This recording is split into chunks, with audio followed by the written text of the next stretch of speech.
They're ready to go. Do we have anybody online? Okay, we're a minute early, but let's go ahead and call the meeting of the Lebanon Planning Commission to order and be standing for a flag salute. Allegiance to the flag of the United States of America, and to the republic for which it stands, one nation, under God, indivisible, with liberty and justice for all. I'm not sure I said that since the school days. I'm not sure I've said that since the school days. You call the roll, please. Commissioner Bashirs? Here. Commissioner Munn? Here. Commissioner Baxter? Here. Commissioner McLean? Here. Commissioner Workman? Here. Commissioner Garrett Kunerowski? And And I'm here too. and Chairman Robertson. All right, thank you. First order of business tonight. We need to appoint a new vice chair. So our old vice chair, as most of you know, graduated to the city council. So we need to fill that position. So with that, then I will open nominations for the vice chair position. I'll go. I would like to nominate Lori to serve as the new vice chairperson of the planning commission. I think you should have to say her full name. Gary. Okay, I'll second that. all right. Is that accepted? Okay. Are there any further nominations? Okay, hearing none, then the nominations are closed. And would you like to put that in the form of a motion? I would, I'll make a motion that Lori be the vice chair of the planning commission. And a I'll second. second that again. Okay. All right, any further discussion?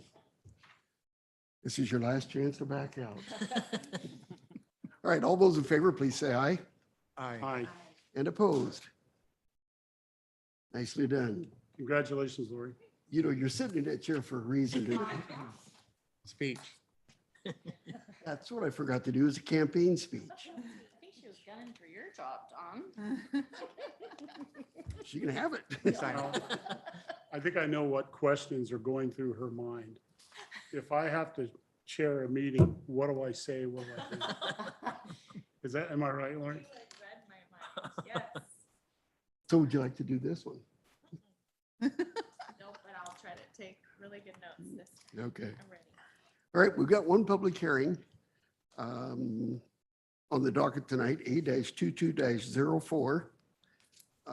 Is any ex parte contact, conflict of interest, or bias that needs to be disclosed?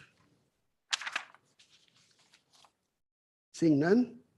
Then, oh, we forgot to turn it over for the really cool legal stuff. Feeling a little left out there. You ever wonder why I have to read this boring stuff? It's because of ORS 197763, which outlines the quasi-judicial procedures under Oregon law. There's actually a copy of the ordinance hanging awkwardly against the wall, kind of like me at a nightclub. And along those lines, if you want to be bored, feel free to take a closer look. Much like we just did, we're going to start each procedure with asking if there's any ex parte contact, conflicts of interest, or bias. If you have any questions about what those are, if they apply to you, feel free to ask. You have questions, I got answers. Right. After that, we're going to start with the staff report. The wonderful Kelly is going to outline issues that she thinks that are important or relevant to the matters at hand. After the staff report, commission members may ask questions of staff, and at which point those questions, of course, should be relevant to the issues at hand. So if you want to know where she got her haircut or anything like that, you have to save that for after the hearing. We're going to start off with the public testimony after the staff report. It's going to start with the applicant and any proponents of the application, after which you're going to have opponents of the application. Of course, the applicants have the burden of proof. That's why we start with them.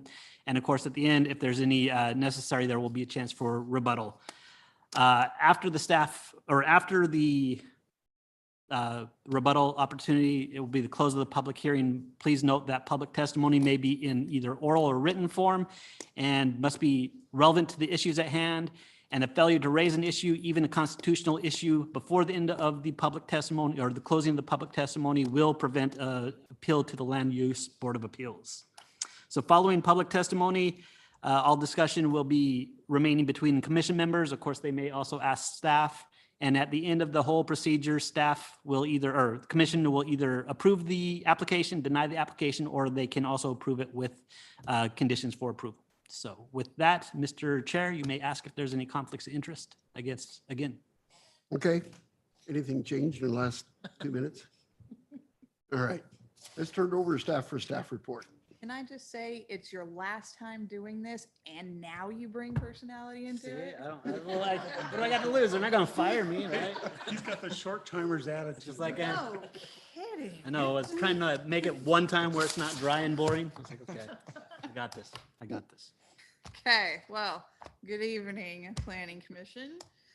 Before you tonight is a proposed annexation of 2 parcels. They're located on the east side of Cascade Drive and sandwiched in on the west side of South Santiam Highway. They are currently in the county, but within the urban growth boundary. Their current comprehensive plan designation within the city's urban growth boundary is residential mixed density.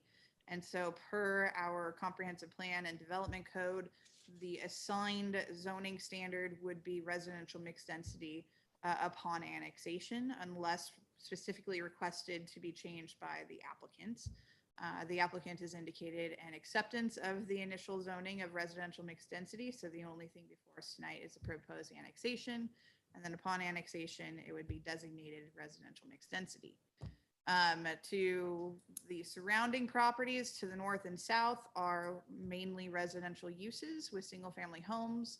Directly to the south on South Santiam Highway is an automotive repair shop. To the east is our lovely Cheadle Lake, and to the west is the Seven Oaks Middle School.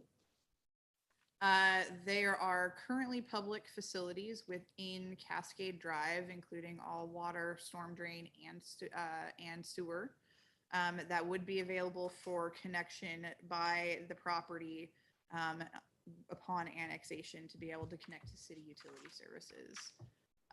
As identified within the agenda report, there are required findings that need to be made associated with the decision criteria, and the decision criteria for annexations fall in line with our comprehensive plan in terms of whether or not there is utilities and the ability to connect to utilities or extend utilities, and whether or not it is contiguous to the city boundary line as it sits today. The property is contiguous to city boundary line as Cascade Drive, and Seven Oaks Middle School is within city limits. And so the criteria for availability or ability to extend utilities and not impact the public utility infrastructure because they're accepting the initial zoning, as well as being contiguous, are met. And so therefore the recommendation is to approve the annexation. Usually do, but it's all there for you. So I will conclude my report and answer any questions. Okay. Is there any questions for Kelly?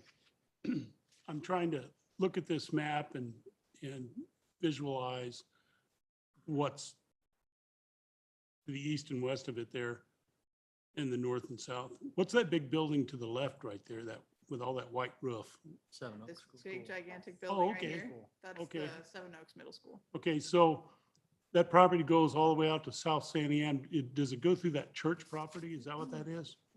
This property here is a fully vacant property here, and then there's a vacant parcel here, and so there's no development on it. I think the church, I don't know where the church is. Stop there. This way? Way that way? There you go. Okay, thanks. Realized there was an auto body shop right there. It's a tiny little guy. Any other questions for Kelly? I know this is the annexation part and there's a planning part that will come, but what's the ramifications of that school being there? Does that change what they can plan to put there? No. Or am I putting the cart in front of the horse? No, it's a fair question. So, when you're annexing a property, There's no legal requirement for you to have a concurrent development proposal associated with it. So they do not have one in front of you to consider, to evaluate the ramifications of the school associated with that development. By accepting the initial zoning of residential mixed density, it means that they are accepting that the property will be developed in the way in which the city has planned and identified for it to be developed, which means by those zoning standards being next to each other and having been planned that way, there's the anticipation that the use of whatever is developed there would be complementary to the school. And then once a development occurs, then through the staff reviews and through the evaluation of the development code, we would identify whether or not there's any physical impacts associated with, like, say, traffic pattern changes associated with a development there, and that would be evaluated upon development standards. Gotcha. Thank you. Okay, anything else? I have just a general question because I'm not sure that I've seen two properties since in one annexation before. Since it's the same owner, then they can just do it in one application. Yes, so as part of an annexation application, there's a supplemental form that requires the signature of every property owner that says, yes, we want to annex. So if it's a property that has 3 separate listed owners, all 3 of them need to sign off on it. So if you had a block of 10 properties that wanted to come in and annex together, which would then maybe be consolidated and then built to something specific, even though there's 10 different property owners, so long as they all agree to the annexation as part of the annexation form, those 10 properties can be annexed at the same time. It's still separate tax lots. Yep. Yeah. The annexation does not affect the property boundary. It just affects whether or not you fall under county jurisdiction or city jurisdiction.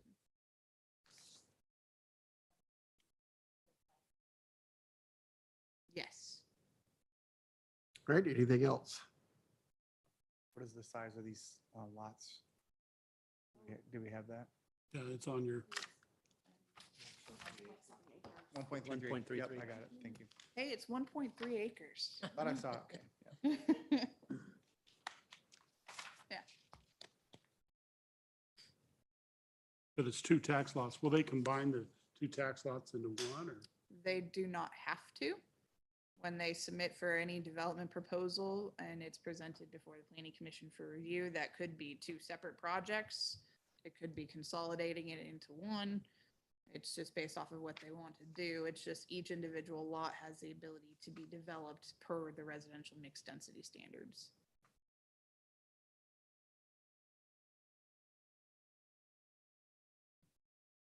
Anything else? Okay, Most questions I've had on an annexation. all right.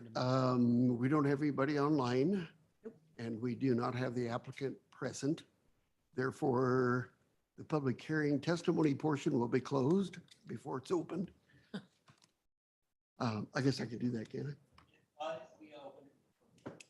Done. Pretty efficient. All right, any further discussion? Any other questions? Obviously, this is simply an annexation. We do not have a development proposal. So we're only discussing and determining the application for the annexation. Seeing no more discussion, is anybody prepared to make a well, let me ask this first. Does everybody feel that the criteria as outlined by staff has been met? I do. Okay, seeing a heads nod in approval, then is anybody prepared to make a motion? Tina?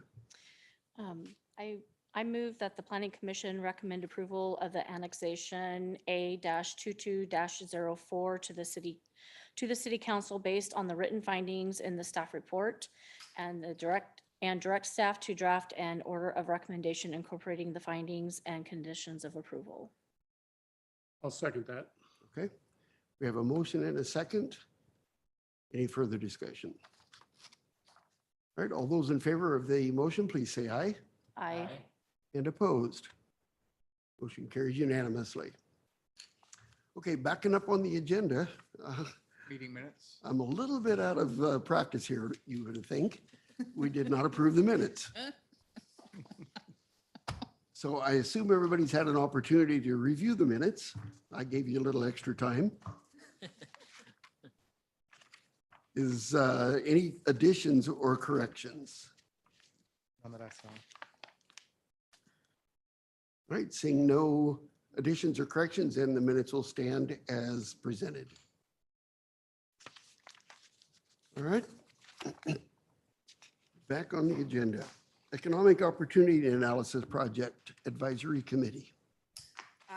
So I have discussed an economic opportunity analysis on this commission multiple times when we were getting the project going at the end of last year and beginning of this year. We have been under contract with Echo Northwest to help us put together the analysis and do the evaluation. What an economic opportunity analysis is, for some reminder, is it's an evaluation of the city's land area and buildable land inventory to determine whether or not we have sufficient land to accommodate industry and job growth that would be commensurate with our population growth over the next 20-year cycle. So that's step one. And then step two is a policy evaluation for whether or not the city wants to implement new policies to try to promote job growth and economic growth within the city. The consultants for these last couple of months has been working, number one, on the buildable land inventory to determine whether or not some properties of interest might be able to be rezoned for different opportunities. And they've come back with the buildable land inventory, identifying that we have more than enough and quite a bit of surplus of land available for industrial and commercial and mixed use development.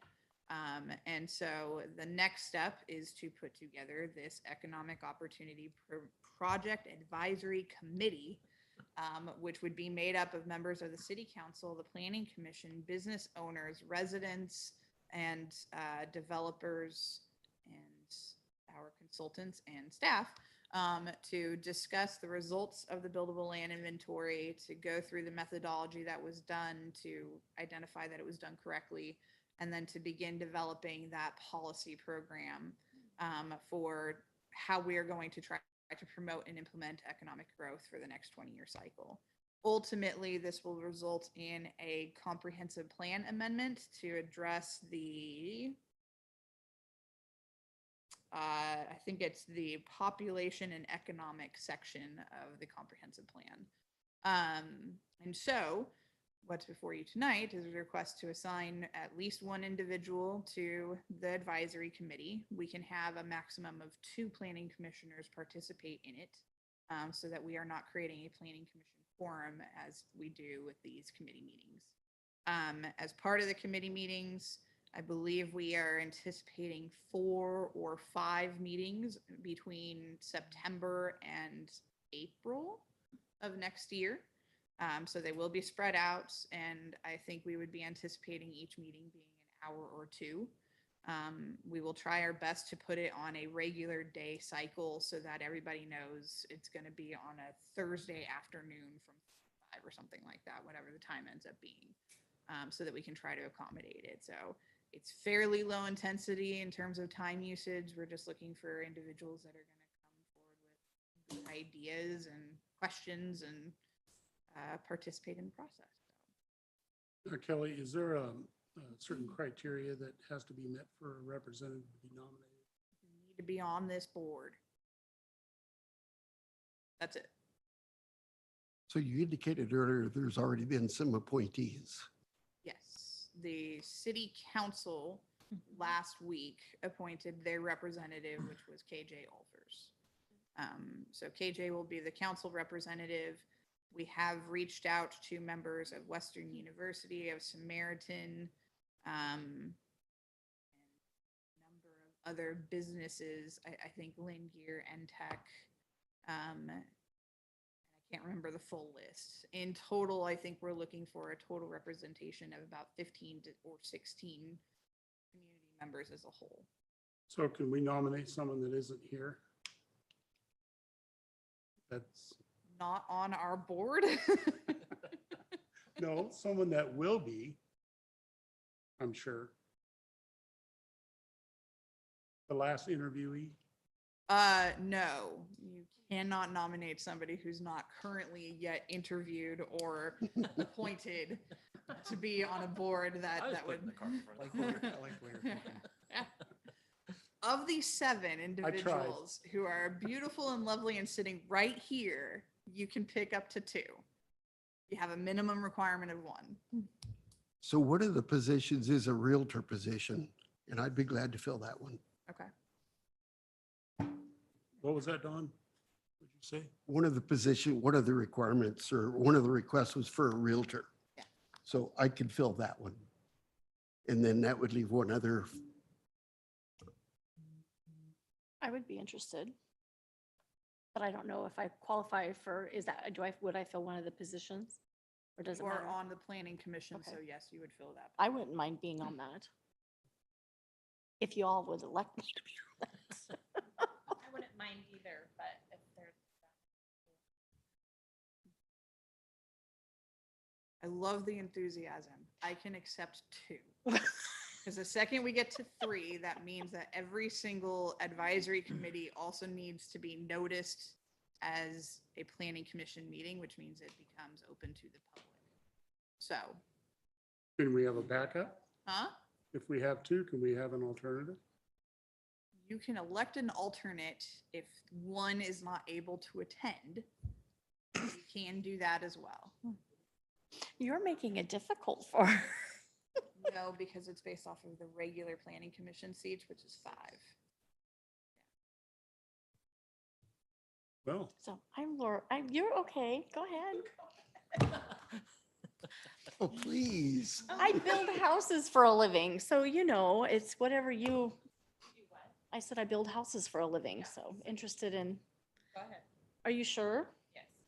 Okay, well, I would whatever like the to rest say, of them.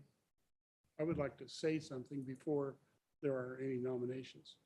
And that is, I think that the 2 most qualified people that I know of on this commission to fill those 2 vacancies would be Don and Christine. It's just my opinion. Sounds great. So do we have a nomination? I'll nominate somebody. I would like to nominate Don Robertson and Christina Verscheers. I would happily second that.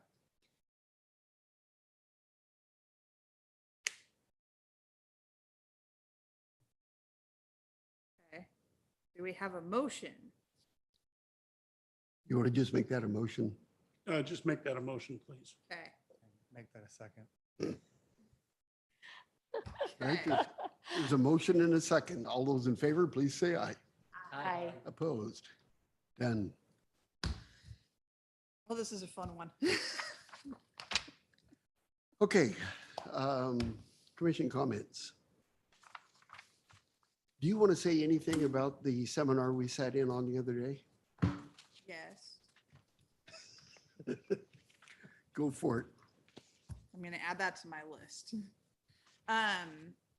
So there is an organization of community members, cities, and the Cascade West Council of Governments that has been formed called the Cascade West Regional Consortium. That is a group that is solely focused on trying to address the wetland issues that plague the Willamette Valley, and trying to identify a path forward to allow for development to occur. At the meeting on Friday, we were able to get representatives of Army Corps of Engineers, the State Department of Environmental Quality, State Department of State Lands, and then representatives of the consortium all together on a meeting to try to discuss the permitting procedures between the state and the federal government and opportunities to try to streamline the permitting process. There was a lot of information that was shared. there was a lot of, we could try to do some things to try to make things a little bit faster on the peripheries. Correct me if I'm wrong, but there didn't seem to be anything that equated to a solution to the problem that is going to make a systemic difference. And every single item that was proposed was it's going to take an exorbitant amount of time on the state and the federal government and our organization to result in a little bit of saving of time is what it seemed like. And so it's an ongoing process to try to address the wetland issue. It was exciting to have all of the organizations in the room at one time. We haven't had that in multiple years. And there has also been a promise to follow-up meetings to try to address a region-specific solution. So we continue our work. Were you disappointed in the meeting? I don't think I could be disappointed when I didn't have an expectation. I think I was hoping for a definitive, here's what we can do to work together to try to solve the region-specific issue. I think maybe that expectation is something that should be applied later as we continue these meetings. For being the first meeting of getting everybody in the room together, I think we got what we should have expected, which is an opening of dialogue. And we'll see what happens next mode. Kelly, who hosted that seminar? The Cascade West Regional Consortium. And with the assistance of the COG to get everybody together. Were you disappointed, Don? I was disappointed in the level of awareness on the state agency's part. They didn't seem to know there was an issue. At least that's what they indicated, especially with the comment from the Business Oregon representative that said that, they have industry asking, but they have nowhere to put them because of the wetlands. And then I don't remember who it was responded, well, you just need to rezone your land so you can place them. Yeah. And to me, that was telltale. Yeah, I think I was going to pop up and say something at that point in time, and then I schooled myself and told myself not to. It's not an easy fix, and I think that comment probably came out of a desire to try to provide any solution, or at least that's how I'm going to take it. Yeah. Not necessarily out of lack of knowledge. Rezoning is easy when you have land to rezone that's dry. You guys know, I don't know of any. And that's the biggest problem, right? And you could talk about UGB expansion, but you talk about UGB expansion means how are you going to get infrastructure down to this new dry area in exchange for the wet area? And that's millions of dollars of cost that nobody has to be able to do. So there's no clear solution yet. I am hopeful that these conversations will continue. And I will say, I have had numerous conversations with DSL and DEQ about the issue and trying to educate myself on it as the years have gone on since I've been here. And the people that I talk to in those agencies, they are knowledgeable. They are trying to help. They do see our issue, but they also have different responsibilities. They have a different direction that they've been identified that they're supposed to follow. And I think that is the distinct issue at hand, which I will say the state itself has required the Department of Land Conservation and Development to start to have conversations of what is an impediment to development, and how can we try to fix it? And if you talk to DSL, their responsibility is to preserve wetlands at all costs, while providing an opportunity for development. So you're first required to identify where you're choosing to develop is the least impactful place to develop when it comes to wetlands. And then your next step is you are developing in a way on the property that's identified as least impactful. You're developing that property in a way that is least impactful to the wetlands that are on that property. And only then, once you've solved for those two, then can you talk about getting permits to mitigate a small portion of the wetlands that you're going to impact. What's the biggest obstacle that developers face when choosing to do development on the wetlands? They have to go through that process. They have to go through this analysis. They have to get permits through DSL and the Army Corps of Engineer, which take anywhere from 6 months if it's a really, really small project to if it's, a decent sized project, a year to a year and a half to if it's a really big project to multiple years. So you have to have holding costs associated with that land. And then if you're going to mitigate those wetlands, you have to buy a credit for a wetland that has been created as a bank, as a wetland that's been preserved that will never be touched.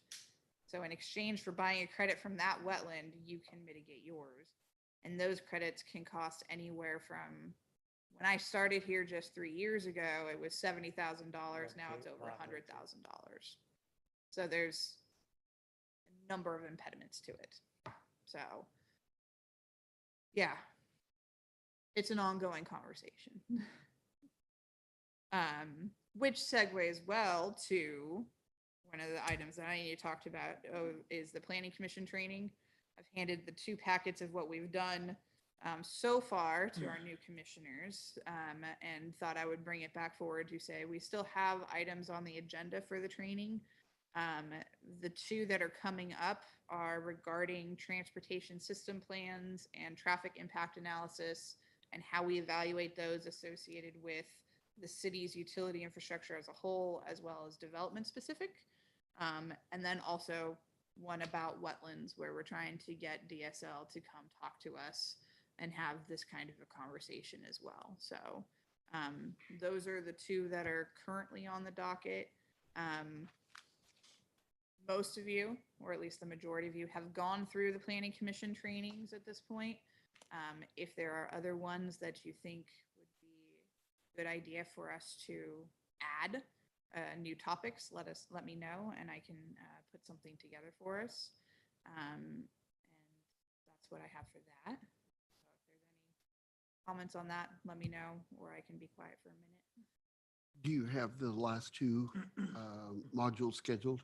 Not yet, because both of them are reliant on outside consultants or agencies that I can work through. So I'm hoping it'll be this fall.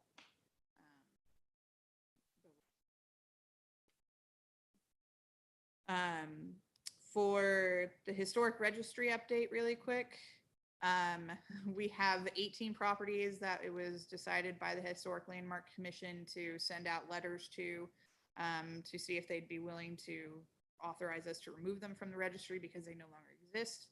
We've received 7 of those letters back. 3 of them were the City of Lebanon letters, but hey, those still count. So we've decided that we are going to send the next batch out again as reminder letters to see if we get any additional properties identifying their willingness to participate. And then I'll come back probably in September to re-engage that conversation to identify the next steps for that. Do we have any questions on that? You were going to check into the recording requirements. Totally was. I've totally done that. Okay, thank you. Would you like to report on that? No, because I'm totally lying. But I will have it figured out by the time I come before you guys with the Historic Landmark Commission. All right. you about properties that we thought should be. Yes. So if any of you guys who also haven't done your homework, so I don't feel so bad, if any of you have properties that you would like to suggest to be included, email me so that we can then put letters together to see if the properties have an interest in participating. For the new commissioners, we talked about it. You get double duty, 2 volunteer positions for one. As part of the Historic Landmark Commission, we're at the step of identifying if there's any additional properties that fit within the historic context statement. And so if you look at the list of properties that we have currently, you'll see a trend of what they look like. And so if there's properties in the city that you're like, that one really should be on it, email me, let me know, and we can talk about that at the next meeting as well and send out any letters as well. Okay. Next up, you guys weren't prepared for a longer meeting, were you?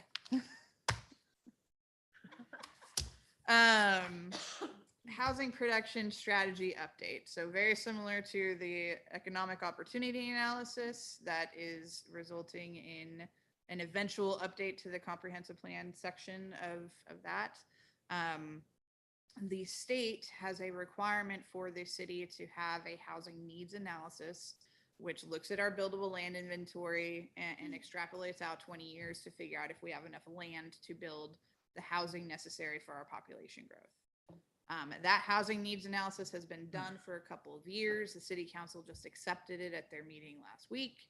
And now the state in 2019 added an additional layer that we need to do, which is a housing production strategy to say, okay, you have this housing need based off of your housing needs analysis. Now, what are you, city, going to do to promote and entice developers to come and build that housing?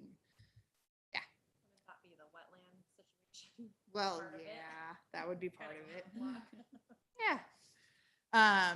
So through a grant through the Department of Land Conservation and Development, we were able to hire Cascadia Partners to help us put together the housing production strategy.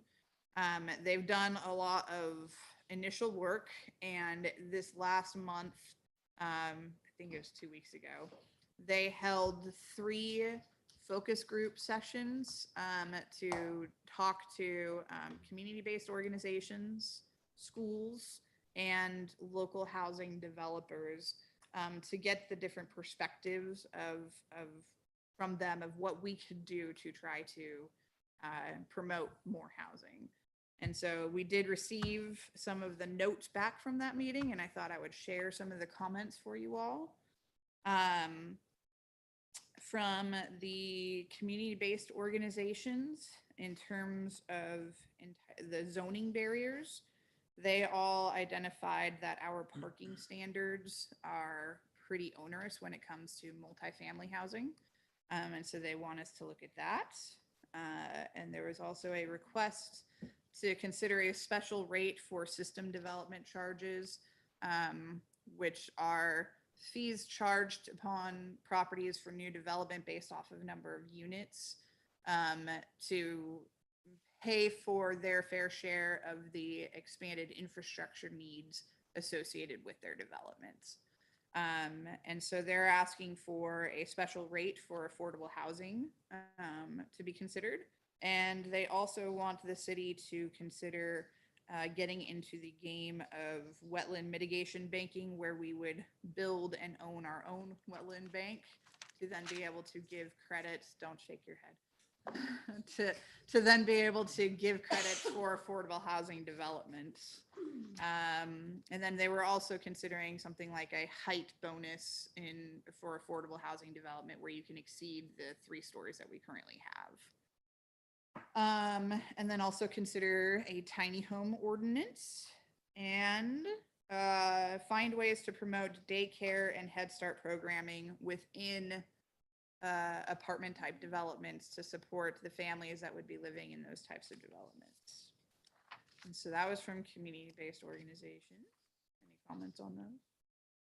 No? Okay. Lebanon schools, which was inclusive of the Lebanon School District, LBCC, Western University, and then the Lebanon Community School District, so 2 from the school district. Some of the housing related issues that they're finding is that a lot of the housing that is currently being built is not affordable to the families that live here, and the apartments are not of appropriate size to support larger families. And so it's not a good fit for a family type development. In addition to that, they require 3 times their rent in terms of their income, and so they cannot afford that. And application fees and deposits are required prior to moving in, and there's a lot of families that cannot get the funds put together to be able to put that as a down payment. Is that compounded into the rent burden situation? That goes Yeah. fully into the rent burden situation. Well, So if all they of- can't afford those fees, they surely can't afford the rent. Yeah. Well, they cannot save enough money to do a first and last month's up front. First and the deposit, and the deposit's usually more than the first month. Exactly. Yeah. And so that's to move into an apartment there. It's not just you pay your first month's rent and then you have a deposit. You usually have to do a first month, last month deposit. And then on top of that, you have to do an application fee, which can be anywhere from $25 to $100 per person. And so if you have, 3 people with credit, then that's $300 just to apply for a single apartment unit. That starts to take away money that they could save up for their deposits and their first and last month's rent. And if you have to go and apply for 3 or 4 different apartments, you're now spending $1,200 to go just apply for them. And that diminishes those limited funds that they already have. And so that's what the schools are identifying as an impediment. And at least for the school district, 60 to 70% of their students fall under the very low income category. And so that again falls under our severe rent burden conversation. So there's a need for more affordable housing and a need for more focus on affordable housing. There's a desire from Western University to have more grocery stores and convenience options near their campus. They would like for the consideration of an affordable housing trust fund as a potential option to be able to create more affordable housing in the city. I'm going to tell you, I don't know what that looks like right now. Did they give any specifics as to how that would be structured? I was not in the meetings specifically to allow for open dialogue and no consideration of the city is, trying to make sure that you're answering the questions in ways that we want you to. So I was not in the meeting, so I'm going based off of the notes that were provided to me. I'm sure we'll get more information. But these are the things that they're talking about. The school district has identified that there's 400 to 500 students that are eligible for receiving free or reduced lunch. And so that's an indication for needed housing for affordability. For the developer housing producers side, they're talking about land availability. Right now, there's only 32 active properties that are for sale that are under an acre in size in our community, which shows that there's not a lot of inventory at all. They agree that there is a need for more single-family development, and they have indicated that their workload is largely related to single-family development now, so it has a little bit of a pendulum switch from multifamily. But there is still some multifamily development that's in their queue for processing purposes. Some kudos to us. They say that our application fees are very comparable to surrounding communities or even on the low side. So we're an affordable approach. Although they do say that as we increase our system development charge fees to be able to afford the infrastructure costs, that also puts an impact on development. And of course, the challenge that's unique to Lebanon is the amount of property that's impacted by wetlands. They also mentioned us developing a wetland mitigation bank. They identified that the code that we have is incredibly flexible for housing types in different zones. And specifically, one of the notes says that Lebanon is an ideal city to do business, so we're doing something right. They did identify that parking standards were too high for multifamily and suggested doing a per bedroom parking count rather than a flat rate. So a studio apartment would require less parking than a 3-bedroom apartment. And so they would be required to tell us how many, beds per unit there were associated with the development to be able to calculate the parking demand for that instead of having a flat rate.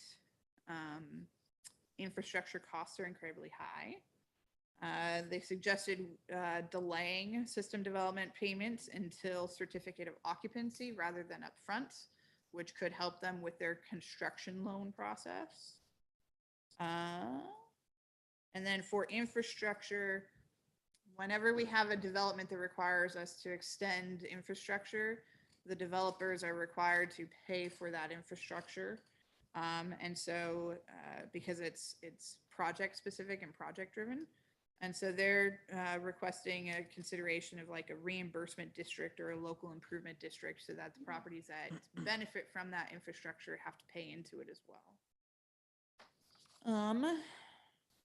For wetlands specifically, they said that there should be an exemption for property within the UGB. And that there should be a city-led mitigation bank. I didn't laugh at that because that's totally reasonable. And then they also considered bundling annexations of properties for area that can be served by utilities so that you don't have to continue to do these one-offs where we have 8 to 10 to 12 different annexation applications per year. It would just be annex and whole area into the city so that it's prime and ready for developments. I think the key thing that came out of this one was the request to consider doing detached duplexes rather than limiting it to attached duplexes. This was something for those that were part of the Planning Commission at the time when we were adopting code changes during House Bill 2001 requirements, where there was a pretty lengthy discussion about whether or not to allow for detached duplex properties versus attached. At that time, it was let's wait and see how they're applied and see what's being requested. And so that's something that we can reevaluate during all of this. Another thing that they requested was to revisit the types of development projects that would be covered under staff review versus Planning Commission review. And to eliminate needs for public hearings to decrease uncertainty in development process. So those are the things that are currently coming out of it. It's a mixed bag of stuff that we can address. It's a mixed bag of stuff of we would love to be able to be partners to help address. What will come out of that is further evaluation of those comments, and then the next phase is to start trying to draft up policy considerations, which would be brought forth through the Planning Commission to vet and make recommendations to the City Council. And so I will probably have an update for you further on this in September, once I have a meeting with the consulting crews of what they're planning on doing with this at the next step. But I thought you would enjoy seeing what the community has said. I think it was great feedback that we received, and I was surprised at how many people were willing to participate. So we have an active community that wants to help. So, any questions on that? I've got a couple comments on the SDCs. What is starting to become more popular with some of the communities is they're assigning the SDCs according to the amount of square footage. And anything under a certain square footage is considerably less than the going rate. And we do that here.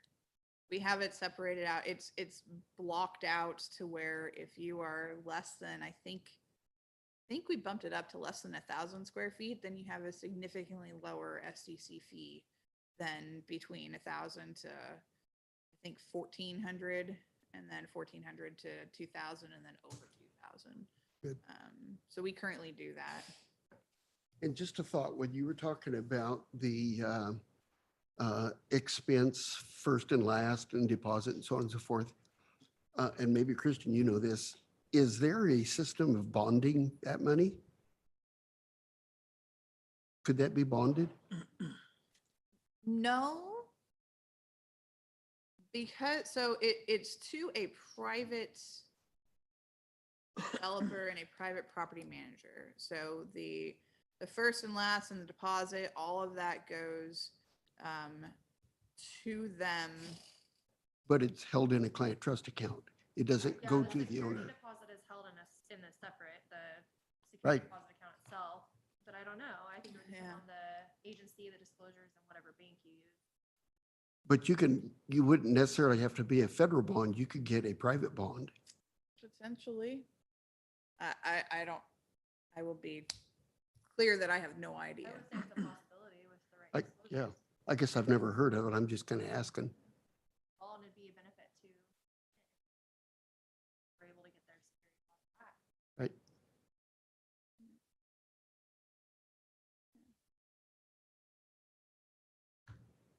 Okay. And last, I am going to be off to Oklahoma City for a week to do some brownfield development training. And so that week that I'm gone also happens to be the week of the Planning Commission meeting. And we will have 3 items on that meeting. And so I will unfortunately be participating remotely, but Ron will be here to entertain you all in person. So we'll see how it goes. What do we have on the docket for next month? 2 annexations and 1 subdivision request. Okay. That's all I have. Any announcements? That wasn't enough? No, I mean, as far as coming to Lebanon? No. Dairy Queen is still coming. For the record, we get that question all the time. Dairy Queen has building permits. Dairy Queen has everything from the city that they need to get going. Dairy Queen is on Dairy Queen's schedule, but they are still coming. Anything like the amount of time that it takes to get your food from Dairy Queen, it might be a minute. Gonna strike that from the record. We were out surveying that the other Because it's day. so popular, there's super long lines. No other announcements. Okay. Any questions from commission? Didn't we approve a grocery store to go in out on Larry's property? Wasn't he gonna develop a grocery store out there and a gas station?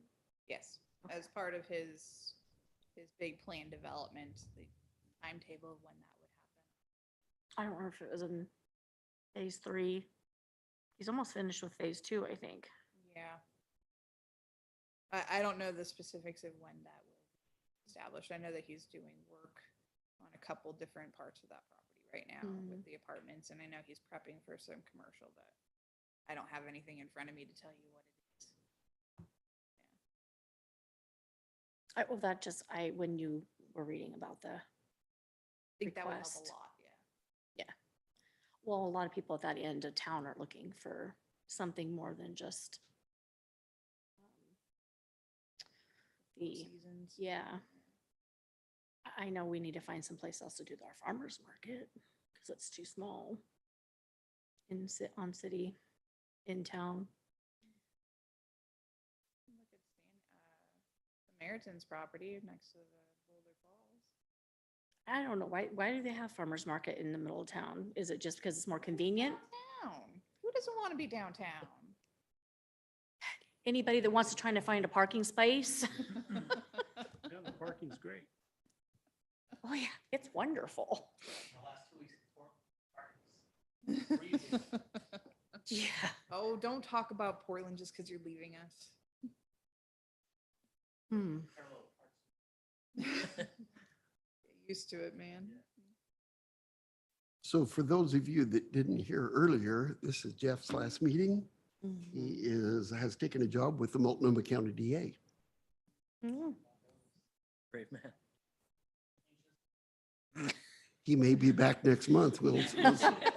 If we let him come back. So is this the last, is this the last planning commission meeting you'll attend?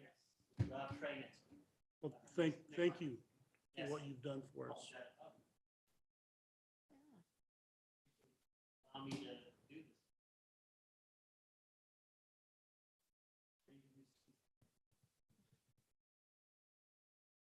Good.